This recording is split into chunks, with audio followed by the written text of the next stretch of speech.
The grave was nearly finished when Caleb Holt looked up, breath clouding in the frigid air, and saw the wagon cresting the hill.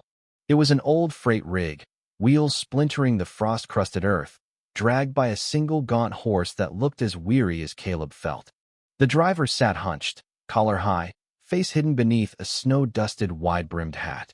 A low wind wailed across the empty prairie, rattling the mesquite and shaking frost from the pale fence posts ringing the graveyard's edge. Caleb straightened, shovel in hand, shoulders aching. They always sent him when they wanted no questions. The wagon groaned to a stop near the open grave. The driver climbed down, stiff-legged, and flung back the canvas. There she was, wrapped in a white burial shroud, laced at the throat, small hands crossed neatly over her chest. No shoes. Her dark hair spilled out like spilled ink. Caleb stepped closer, shovel planted in the dirt. "This her?" The man nodded, voice dry and curt. "Name's not important. Passed in the night. Family wants no fuss. Bury her before sunrise." Caleb eyed the body, then the man. "Where's the death notice?" The man's eyes narrowed under his hat. "You think I'd drag a live girl out in this frozen hell?" Caleb didn't reply, just held out his hand. The man pulled a pouch of coins from his coat and dropped it into Caleb's palm heavy. Too heavy for a pauper's grave. "She got kin?" Caleb asked. "No. Just land she don't need anymore." The words hung ugly in the cold.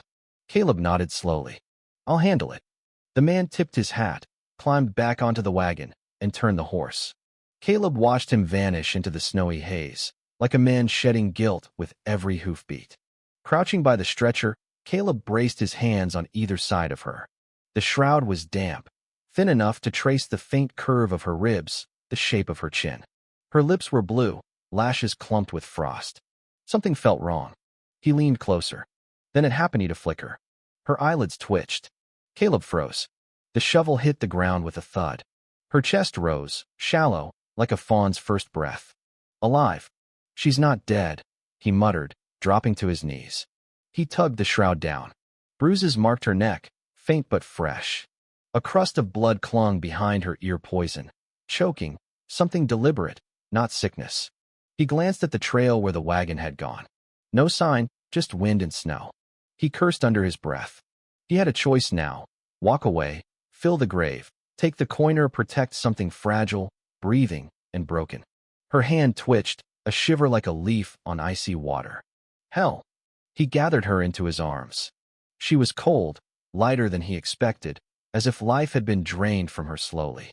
He carried her past the unmarked crosses, boots crunching on frozen dirt, to his cabin beyond the hill, tucked between two frost-stiff cottonwoods.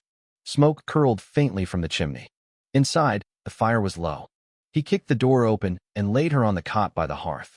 Her breath quickened, ragged but steady. He wrapped her in blankets, set a kettle over the fire, and sat, staring like she might vanish. Jasper found them like that. The boy slipped in through the back door, snow-dusted, eyes wide. "You bring a ghost home?" Caleb didn't smile. "Close enough." "She dead?" "No. That's the problem." Jasper stepped closer, eyeing the bruises. He said nothing, just grabbed another blanket from the trunk and draped it over her. Caleb watched, heart twisting. 10 years old, and the boy already knew more about kindness than most men. The kettle hissed. Caleb poured warm water into a tin cup and held it to her lips. She didn't drink, but her mouth parted. He tried again. Some spilled, but a little slid past. Her throat moved. "She's trying," Jasper whispered. "That counts." Caleb nodded. Near dusk, she stirred, eyes flaring open pale gray, startled. She looked at Caleb, then past him, before curling into herself and fainting again. That night, Caleb sat by the fire, cleaning his old revolver. She slept fitfully, murmuring names, pleas, fragments he couldn't catch. In town, they'd say Caleb Holt had no use for women since his wife and unborn child were taken by the earth. They'd say he spoke to fence posts more than people, that he buried grief better than bodies. Yet here he was, tending a woman meant to be dead. In the morning, she woke with a start, trying to sit up. Caleb caught her shoulders. "Easy." She shook her head, eyes wild. "You're safe," he said. "No one's burying you while I'm breathing." Her lips trembled. Then she did something unexpected. She took his hand, gripped strong, defiant. Fear trembled in her touch, but so did resolve. Caleb stood. You got a name? She hesitated, then reached for the ash pile by the hearth. With one finger, she wrote slowly, Lydia. She nodded, then wiped the letters away, like erasing a secret. She didn't want to be found. Caleb glanced at the window, where the wind rattled the shutters. The man who brought her would return her someone worse. He'd buried strangers for years, but this woman wasn't going in the ground. Not yet. Caleb Holt was a broken man, a quiet one, a drunk some nights, but he knew one thing. When the dead come back, someone always wants them dead again. That's where trouble started and where redemption, if you were lucky, clawed its way in. For 3 days, she didn't speak. Caleb watched her like a sentinel, tired to his bones. Every hour she stayed alive, he grew sure he'd stepped into something darker than a girl buried too soon. She slept with one arm curled to her chest, guarding something even in sleep. Her face half flinched, expecting a blow. Jasper was the only one she relaxed around. He'd sit by her cot, peeling apples with his knife, rambling about his favorite rifle or whether a bear could outrun a horse. Sometimes her lips curved, almost a smile. When she was strong enough to sit, she pointed at the chalk Caleb kept for fence marks. He handed it over. In a shaky hand, she wrote on the wall by the hearth, Lydia Beth. She underlined it twice, then erased it minutes later. That night, a storm hit, burying the ranch in snow. Caleb fought the cold to secure the livestock, returning soaked and aching. Lydia sat by the fire, bundled in quilts, holding broth Jasper had warmed. Her hair was braided Jasper's doing. You're letting her stay, the boy said. Caleb didn't answer, just crouched by the fire, jaw set. Lydia raised her cup slightly in thanks. He nodded. That night, she woke screaming, hands clawing the blanket, knuckles bleeding. Caleb steadied her, palm on her shoulder. She shook her head, trying to shake off something nailed to her mind. By morning, Caleb rode into Dust Hollow, a gray, grimy town. He hadn't meant to go, but questions burned through him. At the general store, he bought sugar, soap, and boots, then asked the clerk casually, Anyone die lately? Woman, about 25, no family. The clerk scratched his head. You mean the ring girl? Lydia Beth, I think. Married one of them Carver boys. Folks said she took sick, died in her sleep. Buried quiet, no preacher, no notice. Poof, gone. Caleb kept his face blank. Where's the Carver ranch? You sure you want to poke that nest? Just point. West of Dry Creek. They own the low ridge. Gideon Carver runs it since his brother Amos died in a fire last month. Big Blaze took the homestead. Word is Amos left things messy debts, some say. Gideon's the brains. Caleb left without another word. Back at the ranch, Lydia stood outside in his old coat, staring at the snow. You married a Carver? He asked softly. She nodded once. Amos. Another nod, slower. You loved him? No answer. She took the chalk and wrote on the porch wall, I was sold. Then, Gideon wanted the land. Amos was dying. I was just the deed. Her hand shook. She looked away. Caleb read the words twice, then stared at the horizon, a slow burn rising inside him. That night, Lydia found his ledger open on the table names, payments, graves. She touched a page gently. A woman, consumption, buried last spring. Her husband cried, Caleb said, then married a saloon girl 3 weeks later. Lydia flipped to her own name. Caleb Holt, burial, outskirts, paid in advance, no kin. She stared, then crossed it out with one line. You don't have to be her anymore, Caleb said. She tapped her chest lightly. Me? She seemed to ask. He nodded. Later, the dog didn't bark, but Caleb heard snow crunch. Rifle in hand, he stepped onto the porch. 2 men on horseback stood at the tree line, one holding a swaying lantern. They didn't speak, just watched. Caleb raised his rifle. You're one fence too far. The lantern lowered, and they vanished into the dark, like wolves biding their time.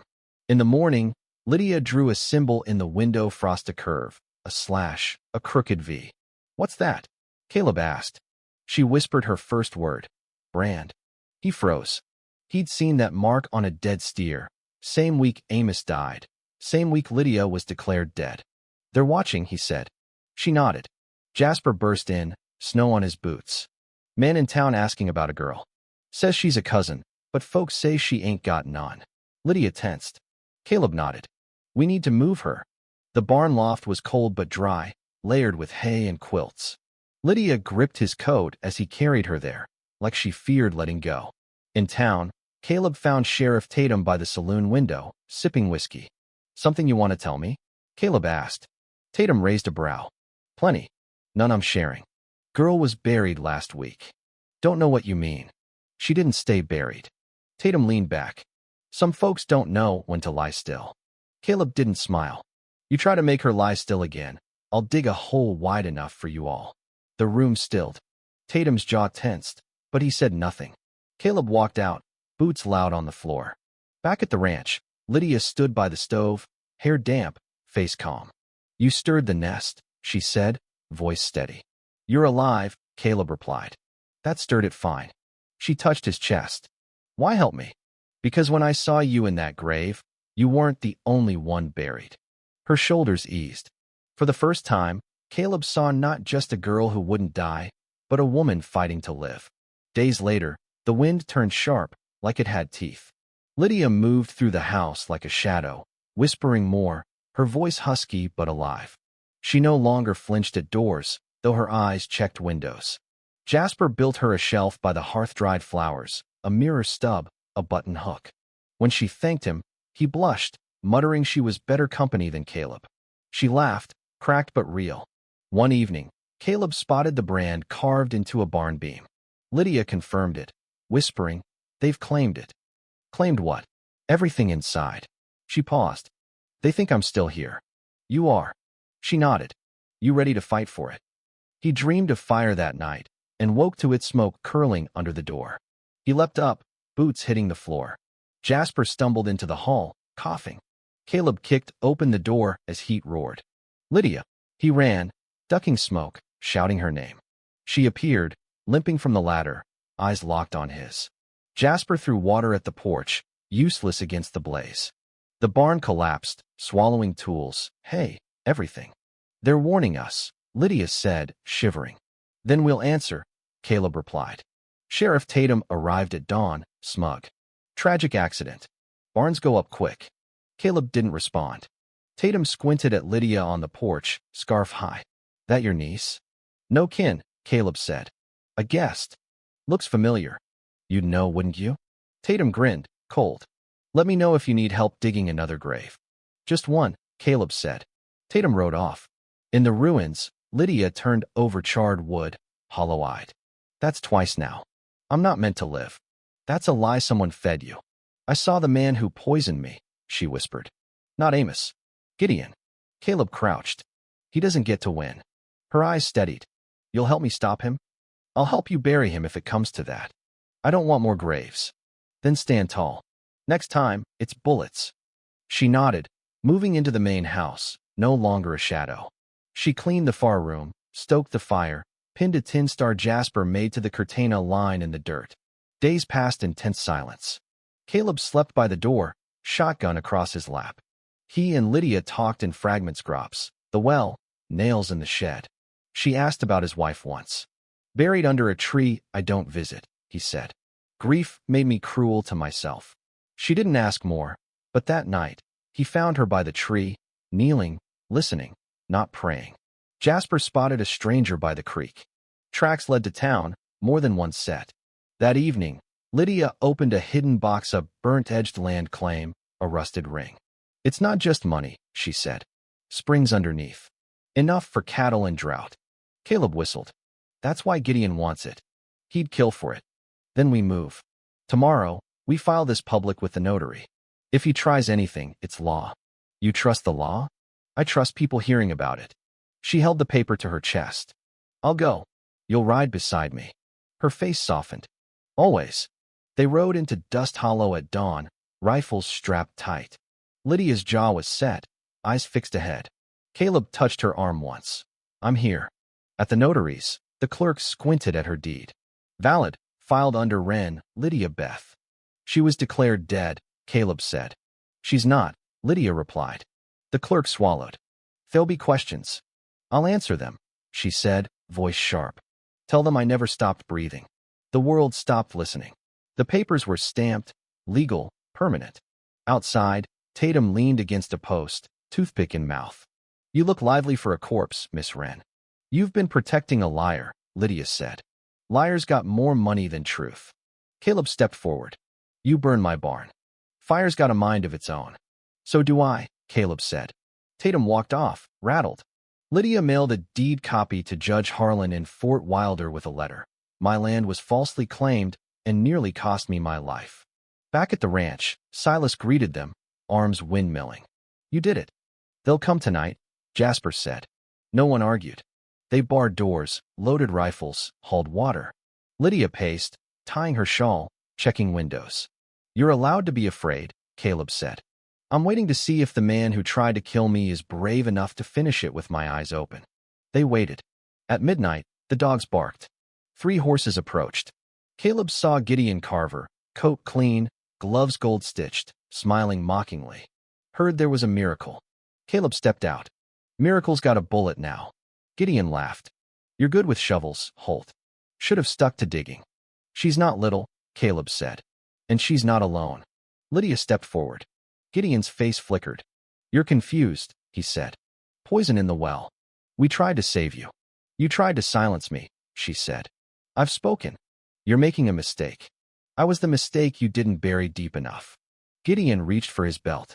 Caleb raised his rifle. Start the war. Gideon sneered but didn't draw. This isn't over. It's legal now, Lydia said, holding up the deed. Come to court, not my grave. Gideon spat and rode off with his men. The ranch stayed quiet, but the fight wasn't done. At dawn, Lydia watched the sunrise. We'll need allies, Caleb said. I mailed the deed, she replied. Let's see if decency answers. She smiled faintly. I used to think mornings were just bad news. Now they're a beginning. The first shot came after dawn, splintering the porch post near Caleb's face. He rolled, rifle ready. Jasper yelled from the loft, grabbing the scattergun. Lydia burst out, pistol drawn, hair braided tight. 4 riders charged the fence line. Caleb fired, 1 dropped. Lydia crouched behind a barrel, firing 3 times 2 hit. Only Gideon remained, rifle raised. Caleb stepped forward, unarmed. No more. Your deed means nothing, Gideon said. Truth might, Lydia replied, holding a letter. Judge Harlan got this. Marshals are coming. I think they'll believe the man who found her breathing, Caleb growled. Jasper stepped out, shotgun steady. Go home. Gideon looked around 3 men down, 1 crawling. He spat, turned, and rode off, shadow crooked in the rising sun. When the dust settled, Caleb sat on the porch, blood seeping from a grazed arm. Lydia knelt, hands firm. You always boss folks after they save your life. You didn't save it, she muttered. We survived together. Same thing, isn't it? She blinked. It's not nothing. Jasper joined them, eyes wide. Is it over? I think we buried it, Caleb said. Later, Caleb stood by the graveyard, shovel in hand, the earth undisturbed. He'd meant to bury a stranger for coin, but Lydia changed that with a breath. She joined him, steps soft. You came back here. Some places pull you. You thought I was dead. I did. He met her eyes. Now I think I've been breathing wrong for a long time. She took his hand. The hardest part about dying is realizing how easy it is to vanish. Coming back, that's something else. You're not the only one who came back. She leaned against him, and the air felt lighter. The ranch wasn't perfect, but it was theirs.